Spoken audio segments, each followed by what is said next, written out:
कलाम साहब की आत्मकथा अग्नि की उड़ान के अध्याय 2 में आप सभी का स्वागत है। रामनाथपुरम के स्वार्थ हाई स्कूल में मन लग जाने के बाद मेरे भीतर का 15 साल का किशोर बाहर निकल पड़ा। मेरे एक शिक्षक अय्यादुरई सोलोमन उन उत्सुक छात्रों के लिए एक आदर्श मार्गदर्शक थे जिनके समक्ष उस समय संभावनाओं और विकल्पों की अनिश्चितता थी। वह बहुत ही स्नेही, खुले दिमाग वाले व्यक्ति थे और छात्रों का उत्साह बढ़ाते रहते थे। इससे छात्र बहुत ही सुखद महसूस करते थे। सोलोमन कहा करते थे कि एक कुशल शिक्षक से कमजोर छात्र जो सीख पाता है, उसकी तुलना में एक होशियार छात्र कमजोर शिक्षक से कहीं ज्यादा सीख सकता है। रामनाथपुरम में रहते हुए अय्यादुरई सोलोमन से मेरे संबंध एक गुरु शिष्य के नाते से अलग हटकर काफी प्रगाढ़ हो गए थे। उनके साथ रहते हुए मैंने यह जाना कि व्यक्ति खुद अपने जीवन की घटनाओं पर काफी असर डाल सकता है। अय्यादुरई सोलोमन कहा करते थे, जीवन में सफल होने और नतीजों को हासिल करने के लिए तुम्हें 3 प्रमुख शक्तिशाली ताकतों को समझना चाहिए: इच्छा, आस्था और उम्मीदें। श्री सोलोमन मेरे लिए बहुत ही श्रद्धेय बन गए थे। उन्होंने ही मुझे सिखाया कि मैं जो कुछ भी चाहता हूँ, पहले उसके लिए मुझे तीव्र कामना करनी होगी, फिर निश्चित रूप से मैं उसे पा सकूंगा। मैं खुद अपनी जिंदगी का ही उदाहरण लेता हूँ।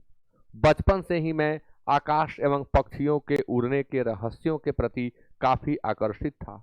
मैं सारस को समुद्र के ऊपर मंडराते और दूसरे पक्षियों को ऊंची उड़ानें भरते देखा करता था। हालांकि मैं एक बहुत ही साधारण स्थान का लड़का था, लेकिन मैंने निश्चय किया कि एक दिन मैं भी आकाश में ऐसी ही उड़ानें भरूंगा और वास्तव में कालांतर में उड़ान भरने वाला मैं रामेश्वरम का पहला बालक निकला। अय्यादुरई सोलोमन सचमुच एक महान शिक्षक थे, क्योंकि वह सभी छात्रों को उनके भीतर छिपी शक्ति एवं योग्यता का आभास कराते थे।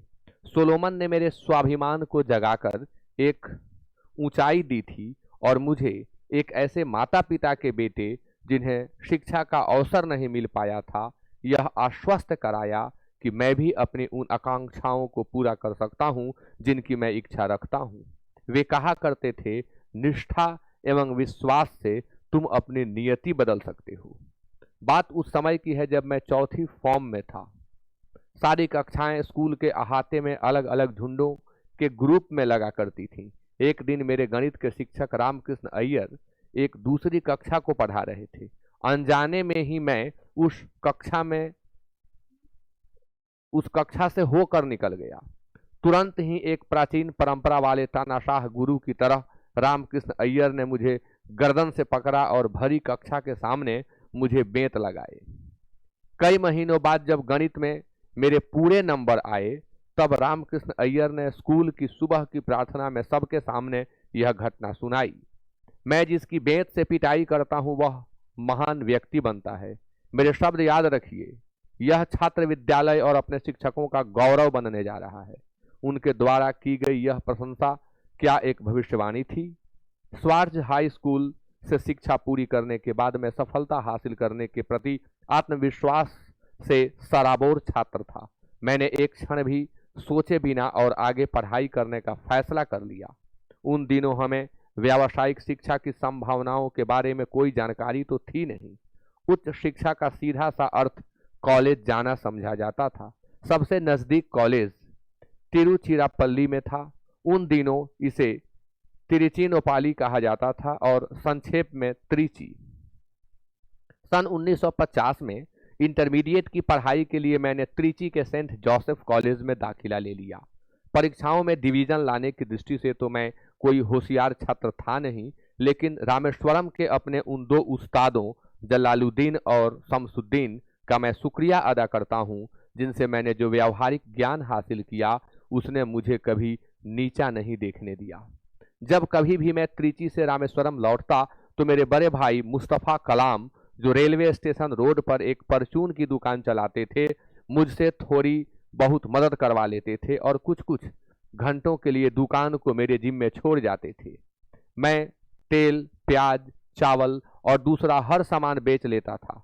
मैंने पाया कि सिगरेट और बीड़ी सबसे ज्यादा बिकने वाली वस्तुएं थी। मुझे ताज्जुब हुआ करता कि गरीब लोग अपनी कड़ी मेहनत की कमाई को किस तरह धुएं में उड़ा देते हैं। जब मैं मुस्तफा के यहाँ से खाली हो जाता तो अपने छोटे भाई कासिम मोहम्मद की दुकान चला जाता।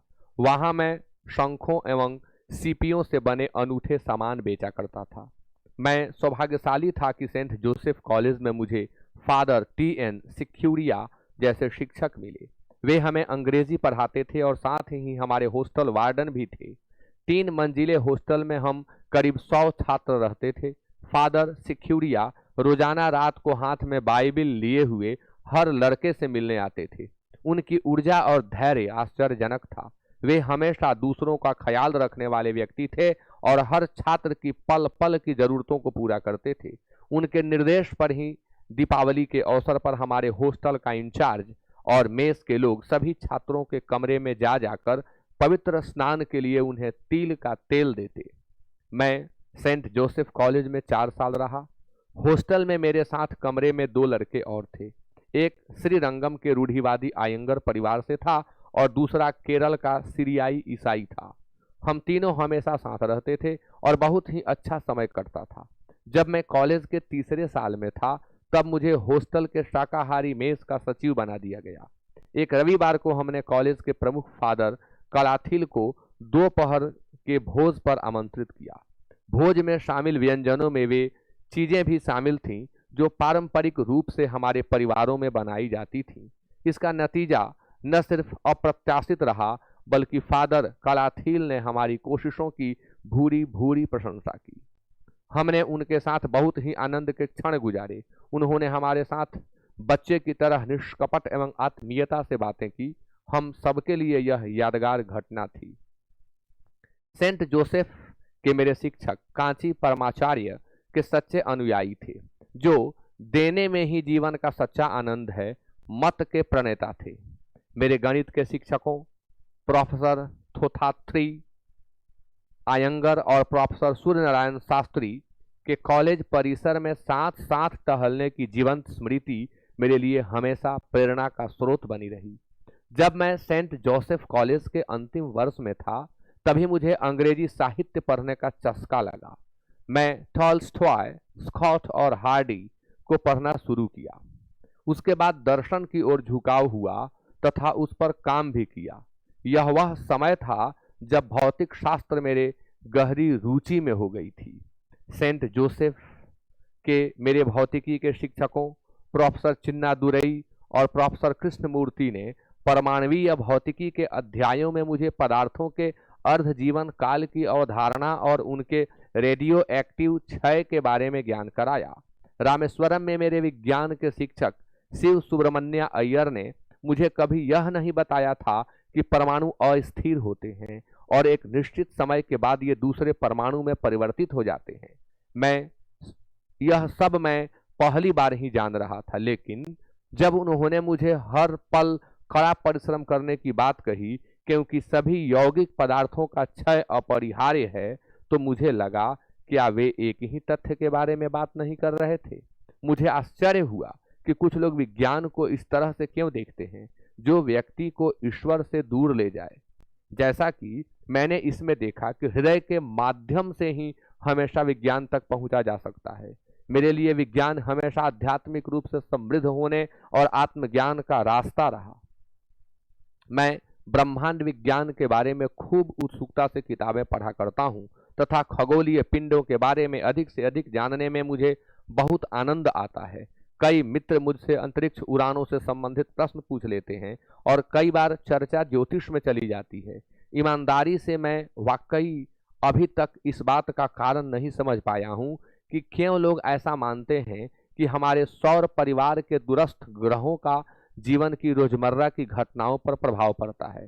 एक कला के रूप में मैं ज्योतिष के खिलाफ नहीं हूँ, लेकिन अगर विज्ञान की आड़ में इसे गलत तरीके से स्वीकार किया जाता है तो मैं इसे नहीं मानता।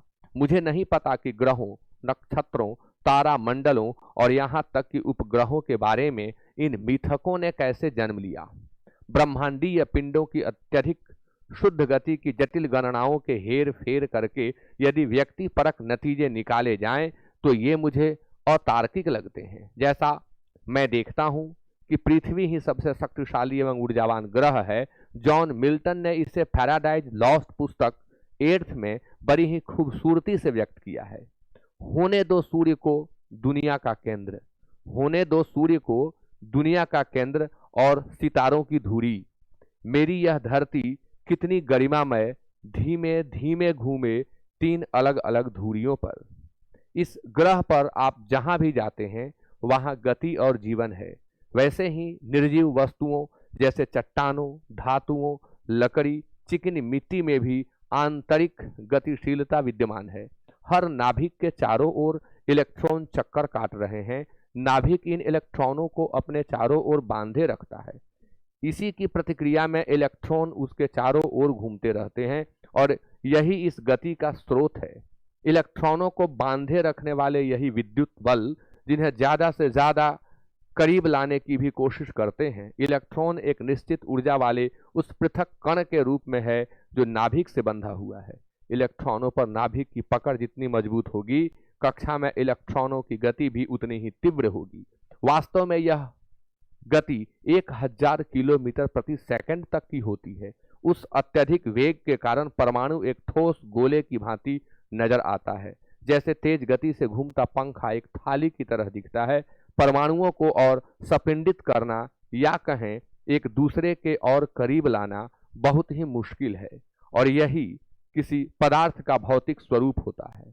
इस प्रकार हर ठोस वस्तु के भीतर काफी खाली स्थान होता है और हर स्थिर वस्तु के भीतर बड़ी हलचल होती रहती है।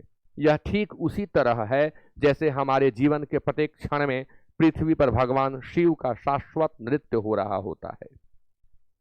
सेंट जोसेफ कॉलेज में जब मैंने बीएससी में दाखिला लिया था तब मैं उच्च शिक्षा के किसी और विकल्प के बारे में बिल्कुल अनभिज्ञ था।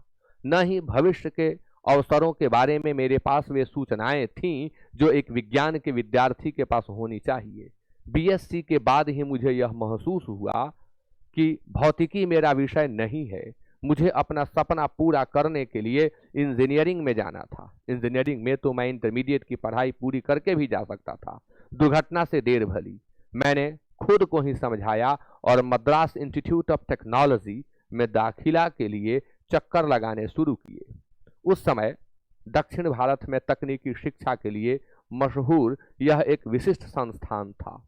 संस्थान के चयनित उम्मीदवारों की सूची में मेरा नाम तो आ गया, लेकिन इस प्रसिद्ध संस्थान में दाखिला लेना काफी खर्चीला था। इसके लिए करीब 1000 रुपए की जरूरत थी और मेरे पिताजी के पास इतना पैसा कभी हुआ नहीं।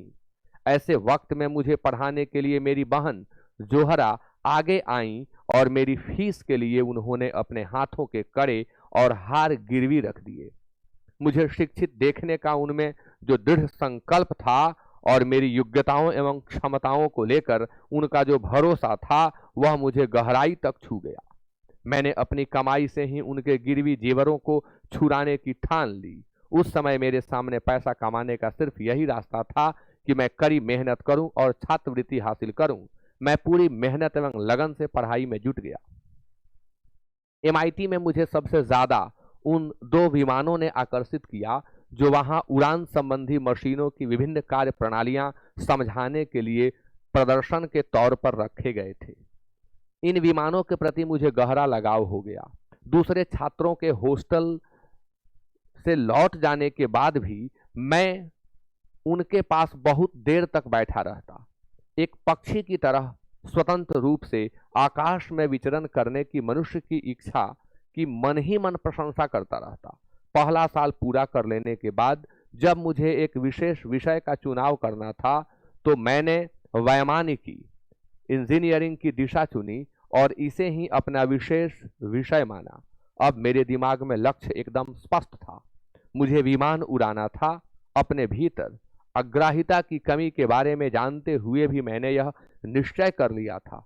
शुरू से ही विनम्र स्वभाव होने की वजह से मुझ में यह कमी थी कि मैं आग्रही या दावा करने वाला नहीं था। इसी दौरान मैंने अलग अलग तरह के लोगों से संवाद कायम करने की कोशिशें की। इस दौरान मुझे कई बाधाएं आईं। निराशा हुई और मन में भटकाव आया। लेकिन पिताजी के प्रेरणास्पद वाक्यों ने मुश्किलों के इस दौर में भी मुझे डिगने नहीं दिया। वे कहते थे, वह जो दूसरों को समझता है वही सीख लेता है, लेकिन बुद्धिमान वह है जो खुद स्वयं को जान लेता है। बुद्धि के बिना सीखा गया ज्ञान किसी काम का नहीं होता। MIT में पढ़ाई के दौरान 3 शिक्षकों ने मेरी अप्रकट सोच को मूर्त रूप दिया।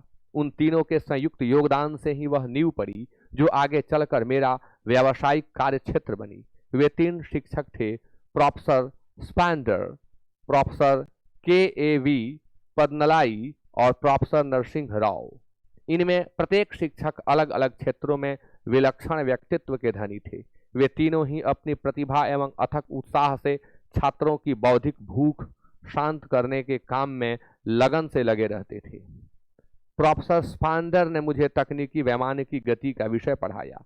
वे ऑस्ट्रिया के थे और वैमानिकी इंजीनियरिंग का उनको खासा अनुभव था। द्वितीय विश्व युद्ध के दौरान वह नाजियों द्वारा बंदी बना लिए गए थे और उनके एक नजरबंद शिविर में कैद करके रखा गया था। स्वाभाविक था कि जर्मनों के प्रति उनमें घृणा भर गई। संयोग से वैमानिकी विभाग के प्रमुख एक जर्मन व्यक्ति प्रोफेसर वॉल्टर रेपेंथिन थे। उस समय MIT के डायरेक्टर डॉक्टर कुर्ट टैंक हुआ करते थे। वे वैमानिकी इंजीनियरिंग के क्षेत्र में एक जानी मानी हस्ती थे और जर्मनी के एक सीट वाले लड़ाकू विमान फोक वुल्फ का डिजाइन उन्होंने ही तैयार किया था। द्वितीय विश्व युद्ध के समय का यह असाधारण लड़ाकू विमान था।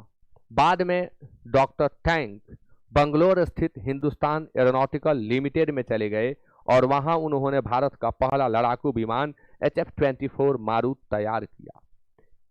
इन संकटों एवं नाजियों के कष्टों के बावजूद प्रोफेसर स्पांडर ने अपने व्यक्तित्व को बचाए रखा और उच्च व्यावसायिक मानदंडों को भी बनाए रखा। वे हमेशा शांत रहते थे और ऊर्जावान थे। स्वयं पर उनका पूरा नियंत्रण था। वे नई से नई तकनीक के बारे में पूरी जानकारी रखते थे और अपने विद्यार्थियों से भी यही उम्मीद रखते थे। वैमानिकी इंजीनियरिंग को अपना विषय चुनने से पहले मैंने उनसे विचार विमर्श किया था।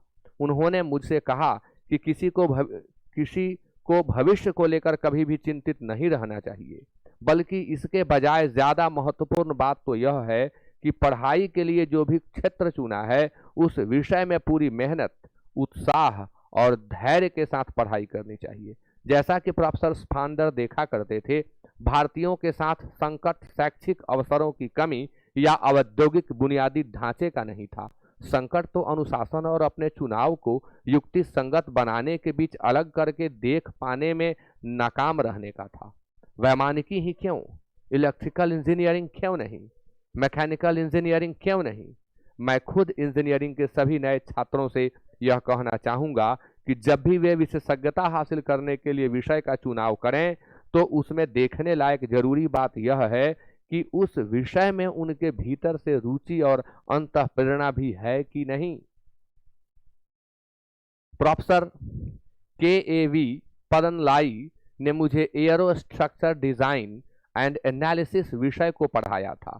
वे एक बहुत ही खुशमिजाज, दोस्ताना और उत्साही शिक्षक थे और हर साल अपने अध्यापन के तरीके से एक नयापन लेकर के आते थे।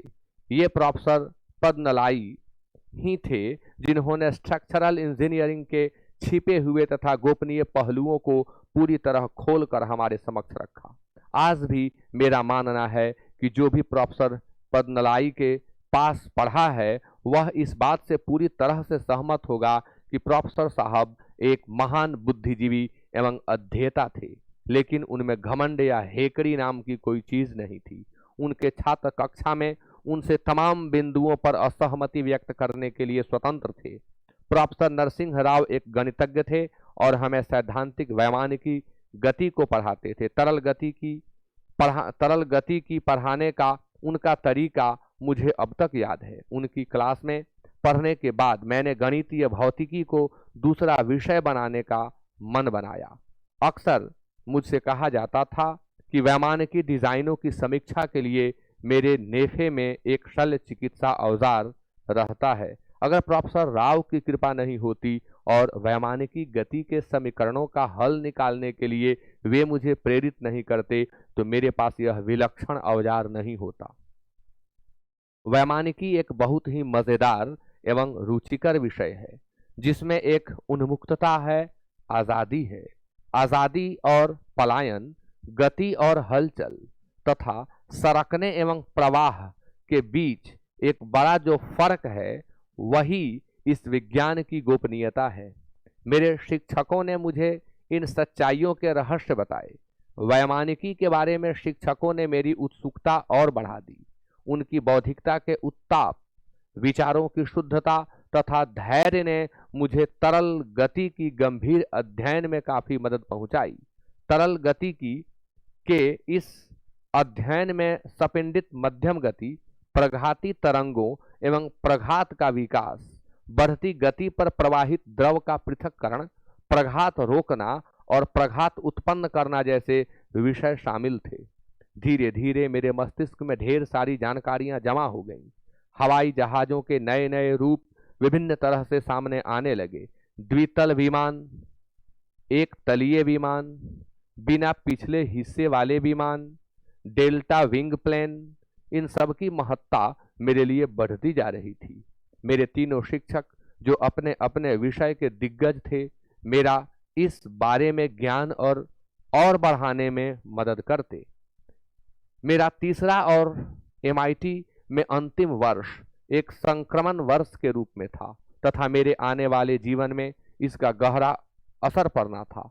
उन दिनों पूरे देश में राजनीतिक समझ बनवाने और औद्योगिक प्रयासों की एक नई बयार आई हुई थी।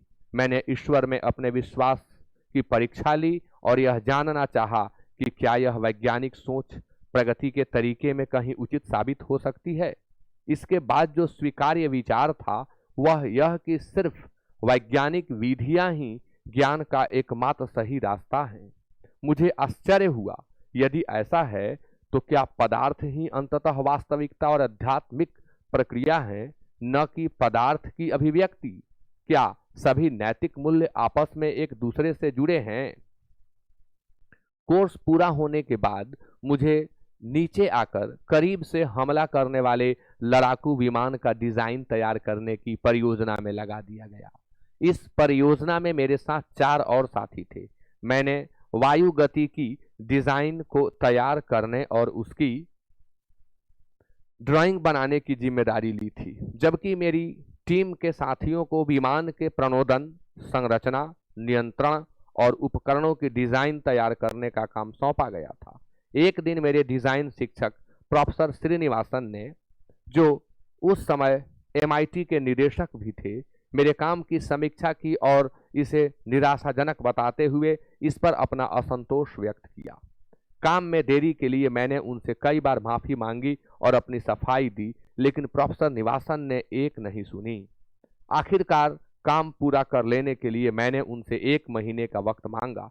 कुछ क्षण के लिए उन्होंने मेरी ओर देखा और बोले, देखो नौजवान, आज शुक्रवार है, मैं तुम्हें 3 दिन का वक्त देता हूं। अगर सोमवार सुबह तक मुझे यह ड्राइंग नहीं मिली तो तुम्हारी छात्रवृत्ति रोक दी जाएगी।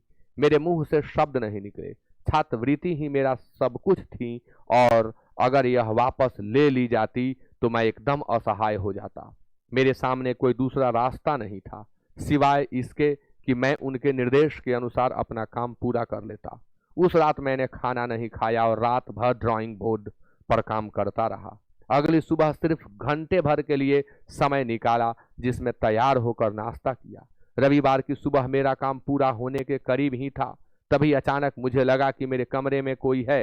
प्रोफेसर निवासन दूर से खड़े मुझे देख रहे थे। वे सीधे जिम खाना से आ रहे थे और टेनिस के कपड़ों में थे तथा मेरा काम देखने के लिए ही यहाँ रुके थे। मेरा काम देखने के बाद उन्होंने मुझे अपने गले लगा लिया और तारीफ करते हुए मेरी पीठ थपथपाई। उन्होंने कहा, मुझे पता था कि तुम्हारे भीतर तनाव पैदा हो रहा है और काम पूरा करने के लिए मैं जो समय तुम्हें दे रहा हूं उसमें वह संभव नहीं होगा। मुझे जरा भी उम्मीद नहीं थी कि इतने भयंकर तनाव में भी तुम अपना काम पूरा कर लोगे। परियोजना की शेष अवधि के दौरान मैंने एक निबंध प्रतियोगिता में हिस्सा लिया। उसका आयोजन MIT तमिल संगम ने किया था। तमिल मेरी मातृभाषा है और उसकी उत्पत्ति पर मुझे गर्व है। इसकी उत्पत्ति का काल रामायण काल से भी पहले अगस्त्य मुनि के समय का है और इसका साहित्य ईसा पूर्व 5वीं शताब्दी का है। ऐसा कहा जाता है कि इस भाषा को व्याकरणाचार्यों ने एक विशिष्ट रूप दे दिया है और अपने स्पष्ट तर्कों के लिए इसे अंतर्राष्ट्रीय स्तर पर सम्मान अर्जित है। मुझे यह सुनिश्चित करते हुए बहुत ही उत्साह हो रहा था कि विज्ञान भी इस अद्भुत भाषा के दायरे से बाहर नहीं है। मैंने आइए अपना खुद का विमान बनाएं शीर्षक से तमिल में एक लेख लिखा। लेख सचमुच बहुत ही रुचिकर था और मैं प्रतियोगिता में जीत गया और पहला इनाम पाया। मुझे यह पुरस्कार लोकप्रिय तमिल साप्ताहिक आनंद विकटन के संपादक देवन ने दिया था। MIT से जो मेरी सबसे गहरी याद जुड़ी हुई है वह प्रोफेसर स्पांडर से संबंधित है। विदाई समारोह के दौरान हमें एक सामूहिक फोटो खिंचवाना था। स्नातक पास करने वाले सभी छात्र 3 पंक्तियों में खड़े थे और सभी प्रोफेसर आगे वाले पंक्ति में बैठे हुए थे। प्रोफेसर स्पांडर खड़े हुए और मुझे देखा। मैं तीसरी पंक्ति में खड़ा हुआ था। यहाँ आओ और आगे की पंक्ति में मेरे साथ बैठो, प्रोफेसर स्पांडर ने कहा। उन्होंने दोबारा मुझे आगे आने को कहा। तुम मेरे सबसे प्रिय छात्र हो। तुम्हारी कड़ी मेहनत ही भविष्य में तुम्हारे शिक्षकों का नाम रोशन करेगी। उनकी इस प्रशंसा से मेरे समक्ष एक कठिनाई खड़ी हो गई, लेकिन अपने काम के सम्मान की वजह से मैं प्रोफेसर स्पांडर के पास जाकर बैठ गया। मुझे विदाई देते वक्त प्रोफेसर स्पांडर ने कहा, ईश्वर तुम्हारी उम्मीदें पूरी करे, तुम्हें सहारा दे, तुम्हें रास्ता दिखाए और भविष्य की यात्रा में तुम्हारा पथ प्रदर्शक बने। MIT से मैं एक प्रशिक्षु के रूप में हिंदुस्तान एरोनॉटिक्स लिमिटेड बंगलोर में चला गया था। वहां मैंने एक टीम के सदस्यों के रूप में इंजनों की मरम्मत का काम किया। हवाई जहाज के इंजन पर अपने हाथों से किया गया काम ही काफी कुछ सिखाने वाला होता है। कक्षा में पढ़े गए सिद्धांत को जब व्यावहारिक अनुभव में उतारा जाता है तो यह एक प्रकार की अनूठी उत्तेजना पैदा करता है।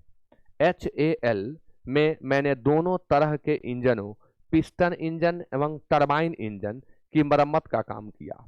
यही मेरी मस्तिष्क में दहन के बाद के सिद्धांत पर काम करते हुए गैस गतिकी एवं विसरण प्रक्रिया से संबंधित अस्पष्ट अवधारणाओं में अपने भेद खोले।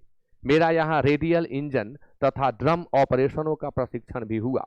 मैंने यहीं सीखा कि एक क्रैंक शाफ्ट की जांच किस तरह से की जाती है। इसी तरह घुमाव के लिए छड़ और क्रैंक शाफ्ट को जोड़ने का भी काम सीखा। मैंने सुपर इंजनों पर लगे पंखों के अंशांकन का भी काम किया। इसके अलावा मैंने दबाव प्रणाली एवं त्वरण सहगति नियंत्रण प्रणाली को समझा तथा टर्बो इंजनों के वायु प्रवाह प्रणाली के बारे में भी जाना। पंखों से संबंधित प्रणालियां और प्रणोदक इंजनों के बारे में समझना तो बहुत ही रुचिकर था। HAL के तकनीशियन जिस कुशलता एवं बारीकी के साथ ब्लेड एंगल नियंत्रण यानी बीटा कला का प्रदर्शन करते थे, वह मुझे आज भी अच्छी तरह से याद है। न तो वे लोग बड़े विश्वविद्यालयों में पढ़े और न ही वे सिर्फ अपने इंजीनियरिंग के सुझावों को आंख मूंद कर मान लेते थे। वे खुद अपने हाथों से कई वर्षों से यहाँ काम कर रहे थे और इसी से उन्हें यहाँ काम करने की एक स्वतः अंतः प्रेरणा महसूस होती थी। जब मैं HAL से एक वैमानिकी इंजीनियर बनकर निकला तो मेरे सामने नौकरी के 2 बड़े अवसर थे और दोनों ही मेरे वर्षों पुराने उड़ान के सपने को पूरे करने वाले थे। एक अवसर भारतीय वायुसेना का था और दूसरा रक्षा मंत्रालय के तकनीकी विकास एवं उत्पादन निदेशालय DTD&P का। मैंने दोनों नौकरियों के लिए आवेदन किया और दोनों ही जगह से मुझे साक्षात्कार के लिए बुलावा आया। वायुसेना में भर्ती होने के लिए मुझे देहरादून पहुंचना था और TDT&P में साक्षात्कार के लिए दिल्ली जाना था। दक्षिण भारतीय तटीय इलाके के इस लड़के ने उत्तर जाने के लिए ट्रेन पकड़ी।